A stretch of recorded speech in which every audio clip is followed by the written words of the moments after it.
Crocodiles that outnumber humans, a town where every house is built underground to escape the heat, and a road train so massive it stretches longer than 4 blue whales lined up nose to tail. Welcome to the Northern Territory of Australia, a place where the rules of normal life simply do not apply. This is a land bigger than France, Spain and Italy combined, but with fewer people than a single suburb of Sydney. Out here, the wildlife wants to eat you. The rocks change colour depending on the sun, and locals will casually tell you stories that sound completely made up. Today, we are counting down 25 unhinged Northern Territory facts that defy all logic, and by the end of this video, you will understand why this place is one of the strangest corners of the planet. Before we dive in, hit subscribe and ring the notification bell, because we cover wild geography and the weirdest places on Earth every single week. Drop a comment letting me know which fact shocks you the most, and stick around to the end because number 1 sounds like fiction, but actually happened.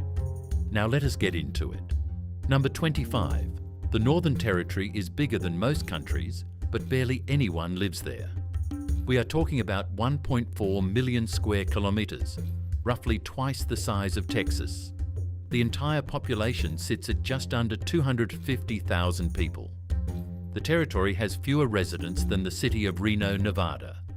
The population density works out to less than 1 person for every 5 square kilometres. There are stretches of road out here where you can drive for 6 hours and not see another human being. Just red dirt, scrubland, and the occasional kangaroo wondering what your car is doing in its neighbourhood. Number 24. Saltwater crocodiles outnumber humans in some parts of the top end. The Northern Territory is home to roughly 100,000 saltwater crocodiles. These are the largest reptiles on Earth, regularly growing over 5 meters long and weighing more than a small car. They have been around since the time of the dinosaurs, and they have not changed much because they were already perfect at being apex predators. Locals do not just deal with crocodiles, they plan their entire lives around them. Swimming spots have warning signs, fishermen carry sticks, and authorities trap and relocate any croc that gets too friendly with humans. In some river systems, the population is so dense that biologists have stopped counting individuals and just measure them in tons of biomass per kilometre. Number 23. Entire towns have gone underground to escape the heat. In places like Tennant Creek and parts of Alice Springs, summer temperatures regularly climb past 45 degrees Celsius, which is 113 degrees Fahrenheit. Locals figured out something the desert peoples of the world have known for thousands of years. Just go underground. The Earth stays a steady 22 to 24 degrees Celsius year-round once you dig down a few meters. People have built bedrooms, kitchens, art galleries, and even bars inside repurposed mine shafts and natural caves. Some of these spaces have running water, electricity, and Wi-Fi. You can be sipping a cold drink in a fully furnished living room, while the surface above is hot enough to fry an egg on the bonnet of a car. Number 22. There is a road train so long it has its own road etiquette. A standard Northern Territory road train consists of a prime mover hauling 3 or 4 trailers, totalling lengths up to 53.5 metres. That is longer than 4 blue whales lined up end to end. These behemoths weigh up to 200 tonnes fully loaded and can take over a kilometre to come to a complete stop at highway speeds. Overtaking one is considered an extreme sport. Drivers are taught specific protocols, including signalling, waiting for clear straight stretches, and accepting the entire process can take over a minute. Some highways have dedicated overtaking lanes spaced every 30 to 50 kilometres just to handle these monsters. Road trains are the lifeline of the outback, hauling everything from cattle to fuel to groceries across distances that would make European truckers faint. Number 21. Uluru changes colour, and nobody fully agrees why. Throughout the day, the massive sandstone monolith shifts through dozens of colours: pale ochre at dawn, fiery red at midday, deep burgundy at sunset. and sometimes a kind of glowing crimson that looks almost supernatural. Scientists have theories. The iron-rich sandstone reflects different wavelengths of light depending on the sun's angle. Atmospheric particles shift the perceived hue. Even on identical days with identical weather, the colours can vary in ways nobody has fully cracked. The local Anangu people, who have lived alongside Uluru for over 30,000 years, have their own explanations rooted in Chukurpa, their foundational lore and storytelling tradition. After spending time there, a lot of visitors say the spiritual explanations feel more accurate than the scientific ones. Number 20. There is a town where the cyclone never really left. Darwin, the capital of the Northern Territory, was almost completely destroyed on Christmas Day in 1974 by Cyclone Tracy. The storm flattened over 70% of the city, killed 71 people, and forced the evacuation of more than 30,000 residents. Darwin was rebuilt from scratch using stricter building codes, and the city now has some of the most cyclone-resistant architecture on Earth. Houses are bolted to their foundations with engineering that can survive winds over 250 kilometres per hour. Public buildings are built like bunkers. Every year, residents prepare for cyclone season with a kind of practice calm that feels almost eerie. School children learn cyclone drills. Supermarkets stock preparation kits in November. The trauma of Tracy has been baked into the DNA of the city itself. Number 19. Kakadu National Park has rock art older than the pyramids. Kakadu covers nearly 20,000 square kilometres, and inside its borders you will find some of the oldest continuously created art on planet Earth. We are talking about Aboriginal rock paintings that date back at least 20,000 years, with some sites estimated to be over 40,000 years old. The Egyptian pyramids are about 4,500 years old. Stonehenge is roughly 5,000 years old. The Kakadu rock art predates both by tens of thousands of years. Some galleries contain layer upon layer of paintings, with newer art literally painted on top of ancient images, creating a stratified record of human storytelling that stretches back to the last ice age. The Beninj and Mungai people still maintain these sites today, and some of the more sacred locations remain off-limits to tourists. Number 18. The world's deadliest snake lives here, but it is shockingly polite. The inland taipan, also known as the fierce snake, lives in parts of the Northern Territory's arid regions. Its venom is the most toxic of any land snake on Earth. A single bite contains enough neurotoxin to kill 100 grown men, or roughly 250,000 mice. By all logic, this should be one of the most feared animals in Australia. The inland taipan is shy, reclusive, and has never officially killed a human in recorded history. It lives in remote, hard-to-reach areas, avoids confrontation, and would much rather flee than fight. Most documented bites have come from snake handlers, not bushwalkers. Australia really did design its wildlife to be both terrifying and somehow chill. Number 17. There is a beer can regatta where boats are made entirely of empty cans. In Darwin, every year, locals hold the Beer Can Regatta, an event where teams build seafaring vessels out of empty beer cans, plastic bottles, and tape. The event started in 1974 as a way to clean up litter while having a laugh, and it has since become one of the most absurd festivals in Australia. Boats range from small kayaks held together by duct tape to elaborate Viking longships made of thousands of crushed cans. The event includes sailing races, paddle races, and a tug-of-war between rival can-built vessels. Some are surprisingly seaworthy. Others sink within seconds of hitting the water to roaring applause from the crowd. Take a problem like beer can litter and turn it into an annual community celebration involving more beer. Number 16. The top end makes its own weather.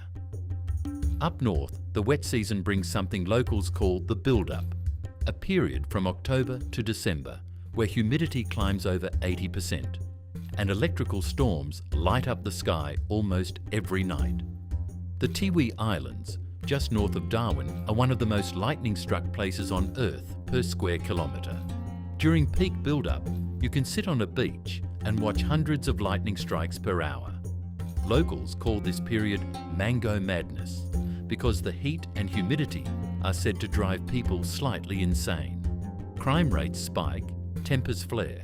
Mango trees conveniently drop ripe fruit right when people need a sugar boost. Indigenous communities in the region recognise 6 seasons, not 4, and the build-up is its own distinct season with its own rules for hunting and gathering. Number 15. There is a pub in the middle of nowhere that has its own time zone. The Daily Waters pub, located in a tiny outback town of fewer than 30 people, sits roughly 600 kilometres from the nearest large town. The pub is decorated with bras, hats, IDs and underwear nailed to the walls and ceiling, donated by travellers over decades. The pub operates on what locals call Daily Waters time, loosely synchronised to whenever the publican decides to open or close. There is no official schedule. The pub serves food when food is being made. It pours drinks when somebody wants one. The surrounding community has just accepted that linear time does not really apply once you cross into Daily Waters airspace. Number 14. The crocodile insurance industry is a real thing. In the top end, businesses that operate near waterways, including tour companies, fishing charters, hotels, and resorts, often carry specialised crocodile insurance. This covers liability in case a saltwater crocodile attacks a customer or damages property. Premiums are calculated based on factors like proximity to known crocodile habitats, seasonal risk levels, and the size of the local population. Some insurers even employ crocodile risk assessors, professionals whose job involves walking riverbanks and estimating the likelihood of an incident. There are also businesses that specialise in crocodile-proofing properties, installing reinforced fencing, motion sensors, and underwater barriers. In the Northern Territory, this is a quietly thriving sector. Number 13. Aboriginal land councils control more than half the territory.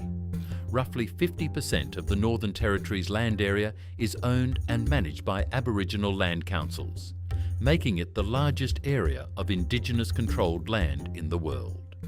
The Aboriginal Land Rights Act of 1976 was a landmark piece of legislation that returned vast tracts of ancestral country to traditional owners. Today, accessing these lands often requires permits issued by local councils, and there are entire regions where outsiders simply cannot go without invitation. The councils manage everything from mining royalties to tourism operations to wildlife conservation. It is a living, evolving system where Indigenous law operates alongside Australian common law, sometimes overlapping, sometimes diverging. Number 12. Termites build skyscrapers taller than humans. The Northern Territory is home to some of the most impressive termite mounds on the planet. Cathedral termites construct mounds that can reach over 6 metres high, taller than a 2-storey house. These structures are engineered with built-in ventilation, climate control, and humidity regulation, allowing the colony inside to maintain a stable temperature even when the outside air is in the high 40s Celsius. Even more bizarre are the magnetic termites, which build flat, blade-shaped mounds aligned almost perfectly along a north-south axis. The flat sides catch the cooler morning and evening sun, while the narrow edge faces the brutal midday sun, minimizing heat absorption. Engineers and architects have studied these mounds for decades to learn passive cooling techniques. Number 11. There is a spot where 3 deserts meet. In the southern reaches of the Northern Territory, 3 of Australia's great deserts converge. The Tanami Desert, the Great Sandy Desert, and the Simpson Desert all touch in a remote area that is one of the most isolated places on the planet. The combined region covers an area roughly the size of Germany. There are no permanent settlements, almost no water, and temperatures that can swing from below freezing at night to over 50 degrees Celsius during the day. The Simpson Desert alone contains over 1,100 parallel sand dunes, some running for hundreds of kilometres in dead straight lines. Crossing this terrain on foot is one of the most extreme expeditions on Earth, and people who attempt it carry satellite phones, multiple water sources, and detailed survival training. Number 10. Wallabies and kangaroos cause more accidents than drunk drivers. In rural parts of the Northern Territory, the leading cause of vehicle accidents is not alcohol, speeding, or fatigue. It is wildlife collisions. Kangaroos, wallabies, water buffalo, wild horses, and feral camels all wander onto roads, especially at dawn and dusk. The Stuart Highway, the main road that runs through the Territory, is essentially a 3,000-kilometre obstacle course of large, unpredictable mammals. Most rental cars in the region come fitted with bull bars, heavy-duty steel guards designed to protect the front of the vehicle in case of a collision. Locals know to slow down at sunset when kangaroos become most active. There is an entire informal economy around roadkill, including indigenous communities that traditionally use the meat, hide and bones. Number 9. Camels were imported and now run wild in the millions. Australia has the largest population of feral camels on Earth, and the Northern Territory is home to a significant chunk of them. Estimates put the wild camel population at over 1 million animals, descended from the camels brought in during the 19th century to help build infrastructure across the outback. When motor vehicles replaced camel trains in the early 20th century, the camels were simply released into the desert, where they thrived. Today, Australian camels are so genetically pure and disease-free that some are exported back to the Middle East for breeding programs. Saudi Arabia, the United Arab Emirates, and other Gulf states actually buy Australian camels for racing and dairy production. There is a real working trade pipeline that ships camels born in the Northern Territory desert to the deserts of their ancestral homeland. Number 8. There is no daylight savings time, ever. The Northern Territory does not observe daylight savings, which sounds normal until you realise the consequences. During summer, sunset can happen as early as 6:30 in the evening, even though it is sweltering hot well past 9 p.m. The Territory is on Australian Central Standard Time, half an hour ahead of the Western States and half an hour behind the Eastern States. This 30-minute offset creates absolute chaos for businesses, broadcasters, and travellers trying to coordinate meetings or flights. Television schedules are nightmarish. Phone calls to Sydney or Perth require a calculator. The Territory has rejected daylight savings multiple times in referendums, partly because Indigenous and rural populations argue that solar time is the only time that actually matters out in the bush. Number 7. Dingoes are not dogs, and they are not wolves either. The dingo is a uniquely Australian apex predator, found throughout the Northern Territory in healthy populations. For decades, scientists debated whether dingoes were a subspecies of domestic dog or a separate species entirely. Recent genetic studies suggest dingoes are their own distinct lineage, having arrived in Australia between 5,000 and 8,000 years ago, and evolved in isolation ever since. They cannot interbreed with feral dogs successfully without producing genetic problems. They have a different skull structure, different teeth alignment, and different social behaviours. They howl rather than bark. They form intricate pack hierarchies. They play a critical role in the ecosystem, controlling kangaroo populations and keeping invasive species in check. Some Northern Territory ranchers actually employ dingoes, allowing them to roam the property because they prevent worse pests like foxes and feral cats from causing damage. Number 6. The Olgas might be older than Uluru and stranger. Just 25 kilometres from Uluru sits a rock formation called Kata Chuta, also known as the Olgas. It consists of 36 massive domed rocks that look like a giant has dropped a handful of marbles in the desert. Kata Tjuta is taller than Uluru, with the highest point standing 546 metres above the surrounding plain, compared to Uluru's 348 metres. Both formations are related, but Kata Tjuta is composed of conglomerate rock, a mix of pebbles and boulders cemented together, while Uluru is solid sandstone. The two formations are connected by ancient rock layers extending deep underground, suggesting they may once have been part of the same massive mountain range that has eroded over hundreds of millions of years. Locally, Kata Tjuta is considered an even more sacred site than Uluru in many ways. Number 5. The top end has a sixth taste, sort of. Bush tucker, the indigenous food traditions of the Northern Territory, includes ingredients with flavour profiles unlike anything else on Earth. Green ants taste like citrus and lime sherbet. Wichita grubs taste like roast chicken with almond. Kakadu plums contain over 100 times the vitamin C of an orange and have a tart, almost electric flavour that lingers on the tongue. There is a fruit called the desert lime that combines the sharpness of regular lime with floral honey notes. There is even a leaf called pepperberry that creates a slow-building heat similar to chili, but with a complex, almost minty undertone. Some high-end restaurants in Sydney and Melbourne now feature bush tucker tasting menus that shock diners with how unfamiliar the flavours are. Number 4. There is a town that disappears every wet season. Borroloola is a small town in the Gulf of Carpentaria region of the Northern Territory. During the dry season, it is a normal community with around 800 residents. During the wet season, however, the rivers around it flood so dramatically that the entire town is essentially cut off from the outside world. Roads vanish underwater. Bridges are submerged. The only way in or out is by helicopter or small plane.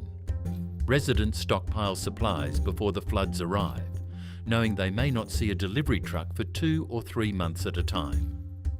The floods also bring crocodiles into the town itself. Saltwater crocs swim down submerged streets, sometimes ending up in backyards, school playgrounds, and even on porches. Locals just shrug and call wildlife services. Number 3. There is a meteor crater so old it predates complex life. Goss's Bluff, located southwest of Alice Springs, is an impact crater roughly 142 million years old. It was formed when a comet or asteroid roughly 1 kilometre in diameter slammed into the Earth, leaving a crater that originally measured about 22 kilometres across. Today, what remains is a circular ring of hills about 5 kilometres in diameter, the eroded core of the original impact zone. The Arunta people, who have lived in the area for tens of thousands of years, have their own creation story for Goss's Bluff. They say it was formed when a baby fell from a celestial wooden bowl during a star ceremony, and the bowl became the surrounding mountain ranges. Whether you go with the scientific or indigenous explanation, the result is the same. A massive scar in the earth that has been part of the landscape for longer than most life as we know it has existed. Number 2. The population is growing, but not how you would expect. The Northern Territory has one of the highest Indigenous population percentages in Australia, with roughly 30% of all residents identifying as Aboriginal or Torres Strait Islander. Number 1. There is a phenomenon where the entire sky catches fire. In the wet season, the Northern Territory experiences something called Hector the Convector, a near-daily thunderstorm so massive and so reliable that meteorologists have given it a name. Hector forms over the Tiwi Islands during the build-up and wet season, generating thunderclouds that can reach altitudes of 20 kilometres, higher than commercial jets fly. The storm is so consistent that pilots, fishermen and tourism operators schedule their days around it. The Northern Territory is one of those places where you have to see it to believe it. And even after you see it, you still have a hard time wrapping your head around it. The territory operates by its own rules.